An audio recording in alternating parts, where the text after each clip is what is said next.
সংসদে আমার প্রথম দিন। যে কোনো রাজনীতিবিদের মতোই সংসদে আসা, সংসদে দেশের কথা, মানুষের কথা বলা আমার স্বপ্ন ছিল। কিন্তু আমার দুর্ভাগ্য, আমি এমন একটি সংসদে প্রতিনিধিত্ব করছি যে সংসদটি জনগণের ভোটে নির্বাচিত নয়। নির্বাচনের পরপরই যদি আপনারা টিআইবি রিপোর্ট দেখেন, যদি আপনারা বিদেশি গণমাধ্যম দেখেন, যদি আপনারা বিদেশি পর্যবেক্ষকদের দেখেন, যদি আপনারা নির্বাচন কমিশনের রিপোর্ট দেখেন, আপনারা দেখবেন এই সংসদটি জনগণের ভোটে নির্বাচিত নয়।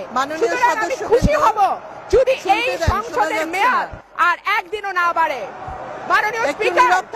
মাননীয় স্পিকার, আমি এমন একটি সংসদে দাঁড়িয়ে আছি যেই সংসদে তিনবারের সাবেক প্রধানমন্ত্রী, আপসহীন নেত্রী, গণতন্ত্রের জন্য যিনি বারবার কারাবরণ করেছেন, বাংলাদেশের জনমানুষের নেত্রী, যিনি জীবনে কোনোদিন কোনো আসন থেকে কোনো নির্বাচনে পরাজিত হন নাই, সেই বেগম খালেদা জিয়া এই সংসদে নাই।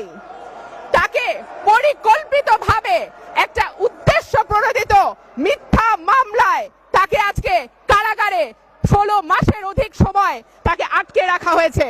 একজন আইনজীবী হিসেবে আমি দ্ব্যর্থহীন ভাষায় বলতে চাই যে বেগম খালেদা জিয়ার মামলার মেরিট, তার শারীরিক অবস্থা, তার সামাজিক অবস্থান এবং তার যে বয়স, তার যে জেন্ডার, তার সবকিছুর বিবেচনায় তিনি তাৎক্ষণিক জামিন লাভের যোগ্য।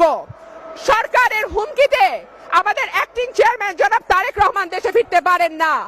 আমাদের শীর্ষ থেকে শুরু করে তৃণমূল পর্যন্ত এক একজনের নামে শত শত মামলা।